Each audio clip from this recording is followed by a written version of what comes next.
Hello, everyone, and welcome to the Jeffrey Epstein Show. I'm your host, Bobbycapucci, and this is Daily Drop number 62. So, we have been hot and heavy on the trail of Ghislaine Maxwell, right? We have been looking for her. Nobody knows where she is. People know where she is. She's supposedly being talked to by the FBI. She's not being talked to by the FBI. No information for anybody. Once again, the FBI plays their cards close to the vest unless it's a leak that furthers one of their narratives. Because that's how the FBI rolls, right? They don't work for you and I. They work for themselves. They're an entity unto themselves, I guess. So we're never going to know where they're at with Ghislaine Maxwell until they either make an arrest or they come out and say, well, she's not a person of interest anymore. And if they do that, well, then we all know what the deal is, right? Everybody listening knows what the deal is. Nobody on the right, on the left, in the middle, anywhere in between really has any faith in the justice system in America at this point. And it could be for whatever reason. Everybody has their own cause, right? Everybody has their own reasoning behind why they hate the justice system or why they find it unfair. And you all know how I feel about the two-tier justice system. I feel that there's a set of rules for them and then a set of rules for us. And I refuse to live like that. I'm not some subject, right, to royalty or aristocracy or to a ruling class. I'm a citizen of this nation who has a certain set of rights that were laid out in, the Constitution. And, if those aren't being followed, then where are we, right? At the very least, if those basic rules aren't being followed, then where are we as a country or as a civilization? When you can't trust the highest lawman in the land, when you can't trust the highest institution of law in the land, when you can't trust an institution like the FBI, well, where does that leave you, folks? Where does it leave you? So the Justice Department has a chance to do the right thing for once this time around. We didn't hear anything about Vegas, nothing about 9/11. Tons of war crimes were committed in the invasion of Iraq, and thereafter, nothing. Oh, yeah, of course, we've had a few, IG reports, and, well, this guy was bad, but it's not, that's not that bad. Yeah, he's a government employee. He's afforded all sorts of rights. What? Me or you screw up at our jobs, forget it. It doesn't even matter if you're a union for the most part. They'll find a way to get rid of you. These government employees, especially these people that have been ensconced in these positions inside of these alphabet agencies, these people are going nowhere, folks. Presidents are just a blip on the radar to these lifers. And they're going to continue to work to do their work, right? And we know that the FBI and the Department of Justice and the prosecutors, they like to make big splashy headlines a lot of times, right? But where's that pizzazz now? Where's the zeal now? Why isn't anybody chasing Ghislaine Maxwell? Why aren't they telling us about it? Why aren't they updating the public? They certainly haven't told Virginia Roberts from what we've seen, the way she's been talking on Twitter. So are they actually looking for her? Are they actually talking to her, as the BBC report suggested? It would be nice to get a report here or there, wouldn't it? All right, if you'd like to contact me, you can do that at bobbycapucci@protonmail.com. That's BOBBYCAPUCCI@protonmail.com. And let's jump into these articles. Like I said, the first one is relatively short. It's from The Sun. Giz and her Prince Andrew pimp pal... What? Prince Andrew's pimp pal Ghislaine Maxwell had sex with dozens of underage girls. The claims are in statements by Virginia Roberts, who says she was forced to sleep with the Duke, aged 17. Miss Roberts, 35, says the Brit socialite procured girls for the billionaire financier and his pals. In the U.S. papers, she is asked by investigators, "It is your contention Ghislaine Maxwell had sex with underage girls virtually every day, correct?" Miss Roberts says, "Yes, there's a lot of girls that were involved." Prince Andrew, 59, has kept in touch with Maxwell, 57, throughout the crisis. He denies any wrongdoing. The Sun is offering a £10,000 reward for information leading to Ghislaine Maxwell being found. Despite being at the center of the sex abuse storm surrounding Prince Andrew, left socialite, aka abuser, Ghislaine has not been seen in public since June. The daughter of the late newspaper tycoon Robert Maxwell is said to have traveled to various cities in the U.S. and Europe. But do you know where she is now? To be eligible, you must provide information which directly results in the son successfully making contact with her in person. For terms and conditions, go to this hyperlink, and when you follow the link in the description, you'll be able to check that out. So if any of you have any idea where Ghislaine Maxwell is, there's a cool 10,000 pounds in it for you. Just remember who your boy is when you do go ahead and cash that check. All right, so that, like I said, that was a very short article, and it's just a quick blurb, and it's just some more stuff that's coming out of the documents that were released, and I'm going to start going through them myself, but it's a time-consuming process to go through all of that stuff. So I'm going to start doing that this weekend, hopefully, and see what I can come up with as well. All right, so the next article is from Vanity Fair, and the headline of this article, it looks like it's going to be a pretty interesting one. The Jeffrey Epstein case shows that paranoia is the only possible response to this moment.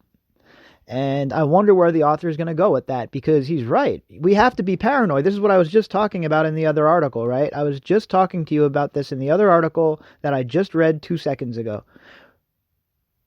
If we have no faith in the Justice Department, if we have no faith in these institutions, then we live in a lawless land, right? And anyone can do what they want.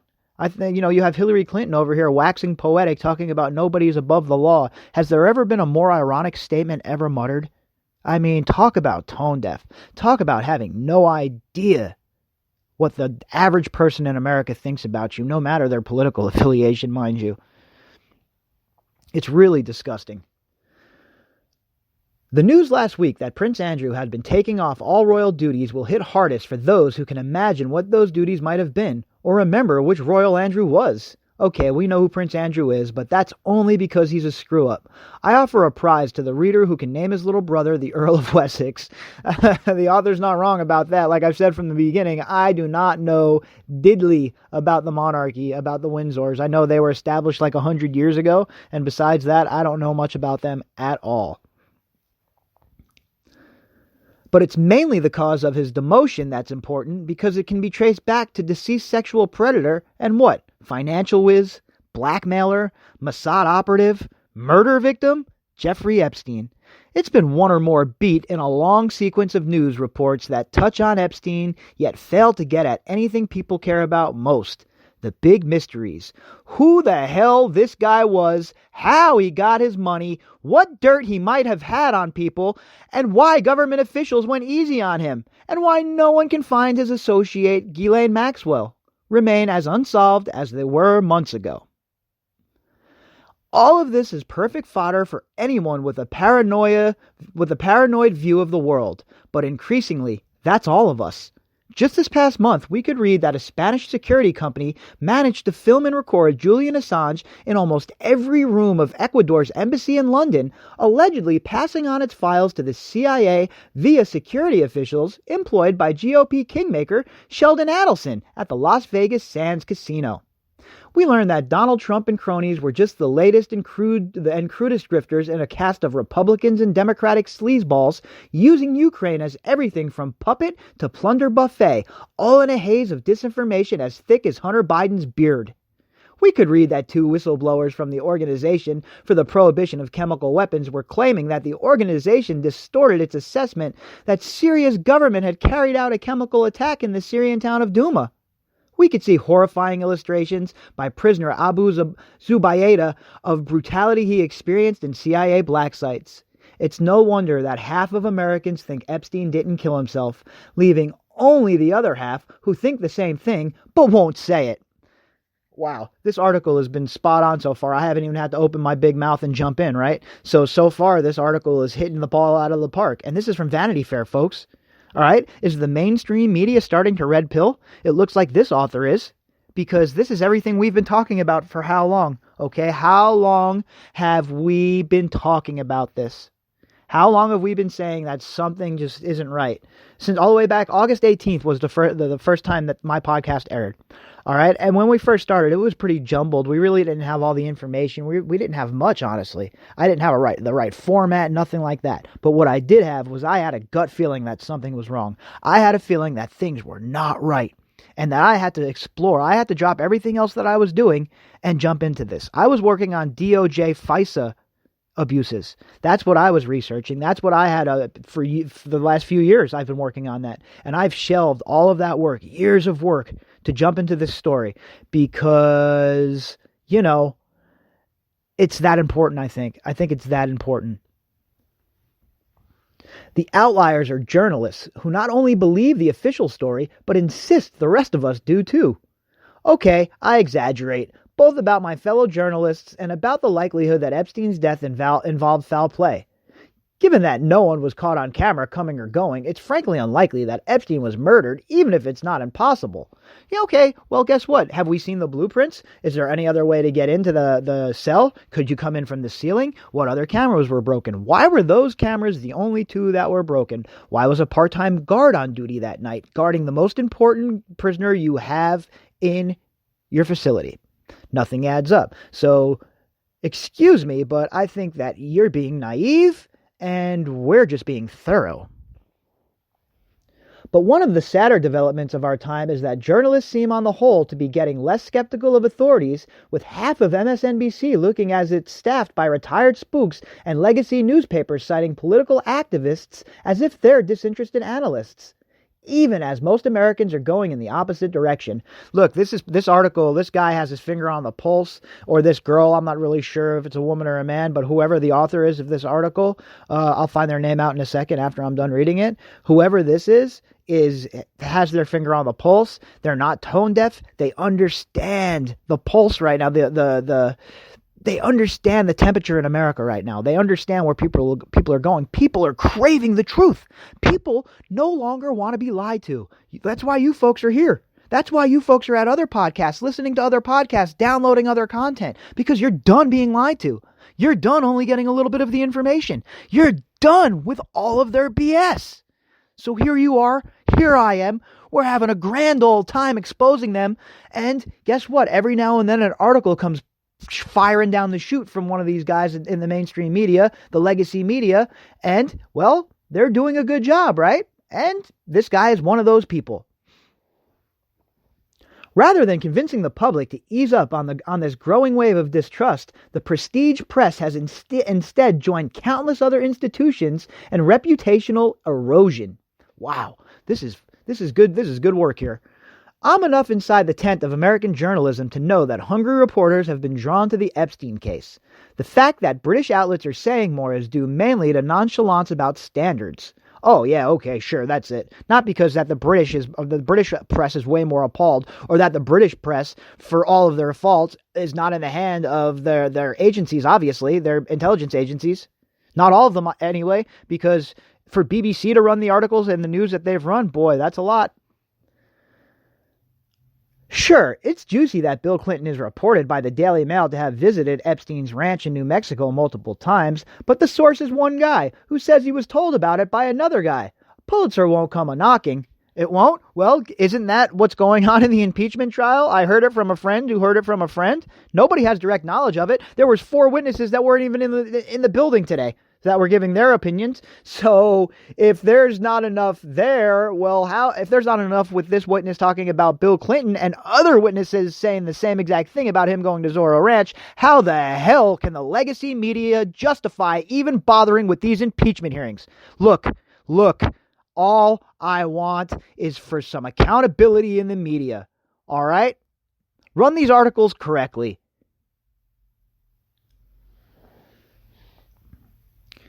At the same time, you have to wonder, why is there still being no exhaustive unmasking by the New York Times, Washington Post, Wall Street Journal, ProPublica, or for that matter, this or another major magazine? Where's the sense of urgency? When the right-wing outfit Project Veritas put out a leak of newscaster Amy Robach complaining that ABC had quashed her Epstein scoop for years, mentioning Alan Dershowitz and Bill Clinton, and adding, what we had was unreal. Outlets like the New York Times and CNN ignored it, and the few journalists who did bring it up concentrated most on whether ABC had been justified or craven. Fewer seemed to pursue the question that preoccupied much of Twitter and the comment section. Well, what did Robach have? Can she tell us now?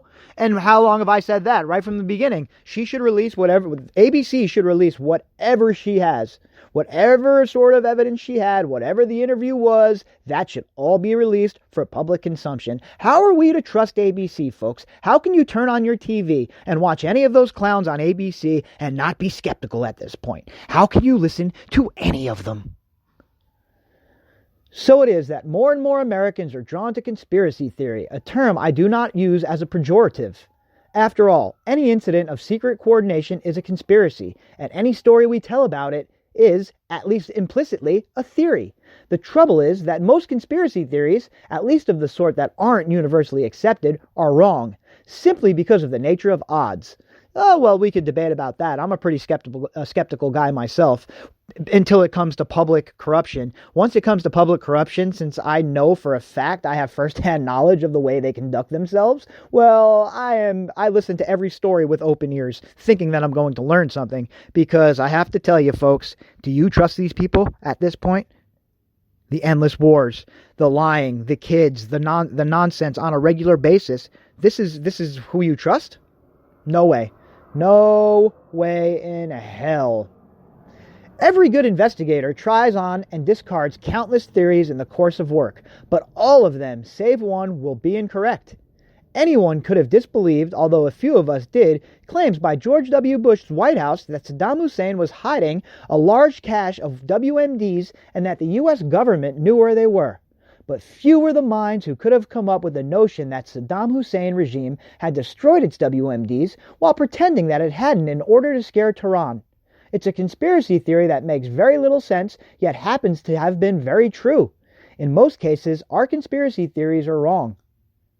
Well, look, we all know that I don't even think this is you can't even consider this a conspiracy theory at this point. This is a cover-up. We've went well beyond the point of conspiracy theory. We're in the cover-up of this. The other problem with our new predilections towards self-directed detective work, the tragic one, is that conspiracy theories are the product of lost trust. When you have reason to doubt the official story, or even the basic decency of those telling it, you'll be hard-pressed to avoid formulating alternative possibilities. Because the reputation of our press has been as much in decline as that of any other authority, it can do little to quell even the stupidest ideas. That's why our news outlets have done better at disseminating bad notions rather than debunking them. That's one reason Americans continue to believe that Trump had secret channels to Moscow in 2016 and worked with Russian intelligence to steal the election, no matter how long and deeply federal investigators worked without success at finding evidence of it.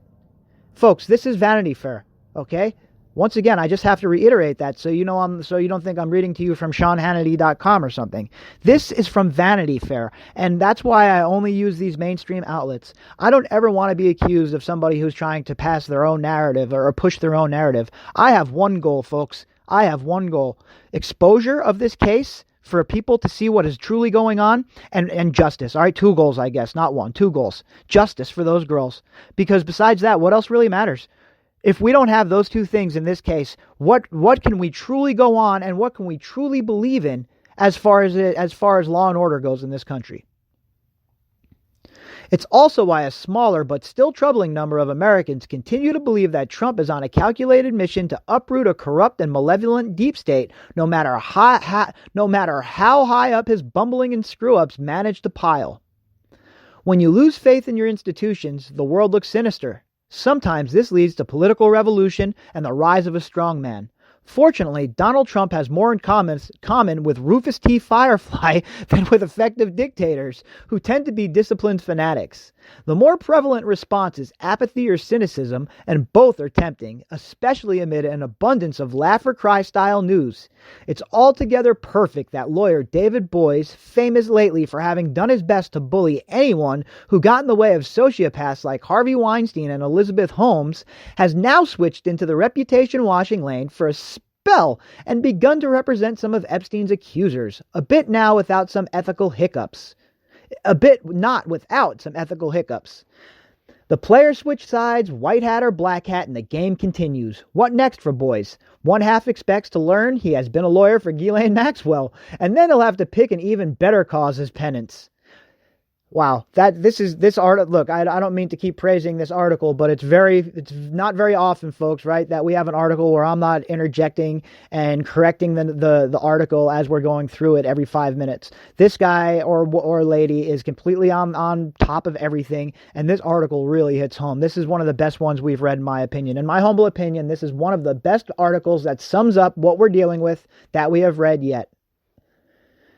There isn't much evidence to suggest that lost faith gets restored or that paranoia fades away, at least not for the individual. It looks more like a new generation comes along and, in blissful obliviousness, sets a happier mood, and at least until it, too, gets walloped by some ugly reality. In China, one generation felt betrayed by Mao, and another felt betrayed by Deng Xiaoping. But both are now old, and they were superseded by a nationalistic cohort that's far less resentful. Here in the United States, the 1970s saw an upsurge of paranoia in the wake of disillusionment over Vietnam, Watergate, and our intelligence services. But those who came of age in the 80s and 90s and saw the triumph, it seemed, of the liberal world order and were more trusting, at least until post-9/11 era. In a decade, about 30 million of our adults will be dead, and 40 million kids will be on their way up to replace them. So maybe the mood will shift once more back to trust, at least of a modest sort. For now, though, we adults are left to cope with the daily glimpses of darkness, whether those take the form of Russian skullduggery, or deep state malfeasance, or Wall Street predation, or sexual blackmailers, or any number of other phenomenon that could be less or more serious than we fear. As long as Americans feel out of control, caught in the grip of malevolent forces operating out of view, paranoia will remain a besetting and debilitating component of our public life. Even before his confinement this year, Jeffrey Epstein had surpassed any individual in persuading Americans our elites were not only interlinked, but also depraved. The surprise with his death and its aftermath is that he managed to outdo himself. Wow. This article was I wanted to just curse because it was such a good article. The author is T.A. Frank. Make sure you give this article some clicks. Give T.A. Frank some love on Twitter, whatever it may be. Maybe I'll join Twitter just to give this guy some props or this woman some props, because this article is awesome. And to see it in the legacy media, in Vanity Fair itself, coming out, and not only that, but challenging the whole entire Russian hoax, this is big news, folks. Right? This is what it looks like for everybody out there listening who might not be comfortable talking about that Russia thing being a hoax. This is for you to understand that it's okay to come out of your echo chamber. This person writes for Vanity Fair, and millions of people are going to see this and hear this article. And this author, because it's the right thing to do, steps out of their comfort zone, knowing they have a huge platform, and puts their own paper on blast even. All right, that's what journalism is. That's at the core essence of journalism. It's about being fearless to bring the story to the masses, even if it means great harm or great threat to yourself. This is the job we signed up for. This is the job we have chosen. We have chosen to disseminate this information to the public, and I know I take that responsibly. I take it as a big responsibility to make sure that I'm giving you the information as true as I know it. And that's why you don't hear me run with any weird, crazy conspiracy theories, even if I might believe that there might be some substance there. You don't see me run with that. The last thing I want to do is for you to go away from this podcast thinking about anything but, man, that was pretty informative. I'm glad we got to that article. Or, oh, I read that article earlier. This is great. I'm glad we're doing an audio form of it. That's what I want from you to take away from this. I don't ever want you to look at this podcast and say to yourself, oh my God, is this nonsense again? What is this moron just screaming and yelling about this time? Oh, he's reading from the True Pundit. I'm not going to do that. Look, don't get me wrong. I'm not saying that those outlets are wrong or that they don't have a good scoop every now and again, because they do. There's no doubt about it. But I'm not going to leave myself exposed to the legacy media and their cohorts to try and say that we're doing some conspiracy whack job shit here, because that's not what's going on, folks. We're building something big here. We're building something bigger than I ever dreamed. And I'll tell you what, like I say, it's not me, it's we. You folks, the emails I get every day, you folks are so locked into this case. I can't even believe, I just can't believe the number of people that are this interested and that are doing their part to spread the information of this case. And I'll just continue to keep doing what I do. And I don't even bother reading, any sort of nonsensical BS about this case at this point, because I don't want it to seep into my brain. I want to stick on the course that we're on. We're going to keep exposing them with their own articles, their own words. That way, when it comes down to it, we can go back and say, hey, look, this is our body of work. This is where we've been going. This is the thread we've been pulling. And that's been established now for months where we're at. Since we've got this daily drop format established, folks, we've been rocking and rolling. And there is nowhere else, I don't think, that I've found that has as comprehensive of a library or coverage as what we have going on right now here, what we've built. Not just me, all of us have built here. Because if you guys weren't downloading it and you weren't emailing me with encouraging emails and giving me different leads and different stories to follow, there would be no point in doing any of this, right? I'd be talking to myself. I might as well do what I've always done before this podcast and just yell and scream at my friends that shake their head and tell me, dude, come on, enough is enough. We get it, all right? The government's corrupt, Bobby. We get it. So I thank you from the bottom of my heart for, rolling with me shotgun and letting me, rant and rave and feeding back, shooting me that feedback so that, we're interacting and I'm engaged with you guys. And that's my favorite part of this whole entire thing, is meeting you folks via the emails and the chats that we've had, and knowing that I'm not alone in being so outraged about this case, because it gives me the motivation to keep going, right? It gives me the motivation, and it keeps me the fire lit hot underneath me to turn these predators into the prey. And that's what we're doing every single day, folks. All of us together, we're turning these predators into the prey. And we're going to keep on keeping on. All right, everybody, I hope you guys enjoyed tonight's installment. I will be back tomorrow with the morning update and the daily drop. And I was thinking about adding some new segments. I was thinking about doing some flashbacks, right, from articles we missed before we started the podcast. Thinking about maybe going back and getting some articles from like August before Epstein was arrested, or right when he was arrested, some articles from his original arrest. And we'll start going through that stuff as well and seeing maybe what we can find there, because we can't rely on the mainstream media, folks. The legacy media has abandoned you. They are gone, they don't care, and they are not coming back. Their credibility is shot. It's like having a girlfriend or a boyfriend who continuously cheats on you and comes home and says, this is the last time, I'm not going to do it ever again. And you keep taking them back, and what happens? Well, that party is over. The legacy media, their day has come, and their day is gone. It is our turn. Independent media, independent journalists, independent content creators. We are the wave of the future. All right, everybody, I'll talk to you tomorrow.